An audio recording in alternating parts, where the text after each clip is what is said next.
At this moment, 1 billion neurons in your body are whispering, while another 2 trillion immune cells are patrolling.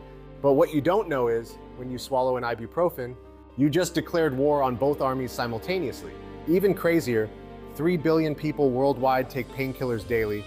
That's 35,000 people suppressing their body's alarm system every second. We are the only species that actively shuts down pain sensation. This is either the pinnacle of wisdom or evolution's biggest bug. Let's start with a moment you've definitely experienced. Finger cut by paper. Within 0.002 seconds, pain signals rush to the brain at 120 meters per second. You instinctively pull your hand back, gasping. But this is just the surface. In the invisible microscopic world, damaged cells release ATP molecules like distress flares.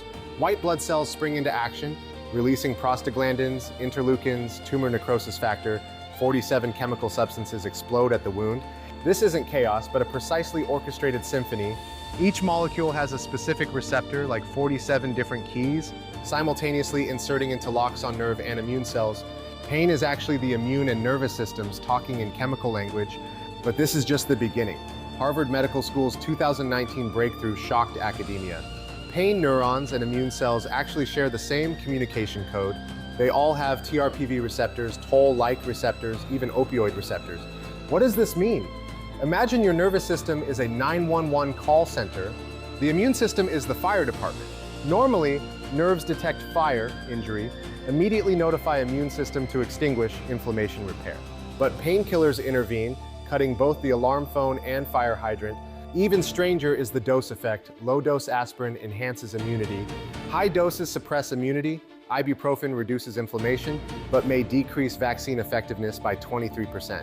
Every pill is reprogramming your immune defenses. Humanity's war against pain began with a beautiful mistake.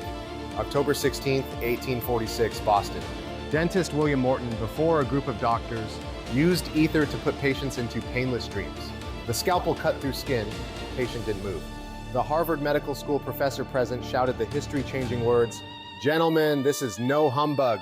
But Morton didn't know that 74 years earlier, British chemist Priestley had already synthesized laughing gas. 23 years earlier, Japanese doctor Hanaoka Seishu had completed breast cancer surgery using datura flowers. Why was it Morton who changed the world? The answer is thought-provoking, not because his discovery was earliest, but because he chose the right timing, place, and audience. Scientific breakthroughs often aren't credited to the first discoverer, but to the first to convince the world. The real turning point came in 1897. Bayer Company chemist Felix Hoffmann urgently needed to help his father with severe arthritis. He added an acetyl group to salicylic acid in the lab. Aspirin was born. Hoffmann thought he had merely improved a painkiller. He didn't know this tiny molecular modification would save more lives than both world wars combined. Aspirin not only relieves pain, but prevents heart disease, stroke, and possibly cancer. But the real paradox is here. Aspirin's mechanism wasn't understood until John Vane decoded it in 1971. We used a drug we didn't fully understand for 74 years to heal hundreds of millions. It's like driving a car for 74 years before understanding how the engine works. An even more shocking truth has just emerged. In 2021, Stanford University discovered your immune cells are themselves a natural pharmaceutical factory. When the body is injured, macrophages, T cells, even ordinary white blood cells, all secrete endorphins, enkephalins, dynorphins. These are all natural opioid substances. Their pain-relieving effect is 6 times that of morphine, yet without any addiction. Even crazier, these endogenous opioids work precisely only at injury sites, not affecting the brain. So the question arises, since the body has such a perfect pain relief system, why do we still feel pain? The answer is terrifying upon reflection. Modern lifestyle, stress, staying up late, high-sugar diet, severely damage the system. Our immune cells are too exhausted to produce enough natural painkillers. So we turn to artificial drugs, creating a vicious cycle. Let's zoom out to civilization scale. The US opioid crisis has caused 700,000 deaths, more than the Civil War. Globally, 16 million people are hospitalized annually due to NSAID side effects. We are conducting an unprecedented chemical experiment, replacing natural pain systems with artificial molecules. But the biggest paradox isn't the drugs themselves, but our attitude toward pain. In the Amazon rainforest, indigenous people view pain as purification ritual. In Tibet, monks transform pain into enlightenment through meditation.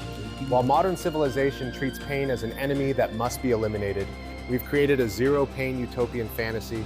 Hospitals use pain scales, insurance companies list pain management as quality indicators. The result, excessive fear of pain has created more chronic pain patients, 1.5 billion globally. So back to the original question, why does the smartest species try every means to eliminate a sensation that helps us survive? Maybe the answer has always been there. Pain is not a bug, but a feature. It's evolution's gift, reminding us of our body's boundaries. Painkillers aren't treating pain, they're negotiating with the body, trading short-term comfort for long-term risk. Next time you reach for painkillers, remember, your white blood cells are secreting natural painkillers 6 times stronger than morphine. Your nervous system is in real-time dialogue with 2 trillion immune cells. And that tiny pill will change this chemical dialogue that has lasted 500 million years.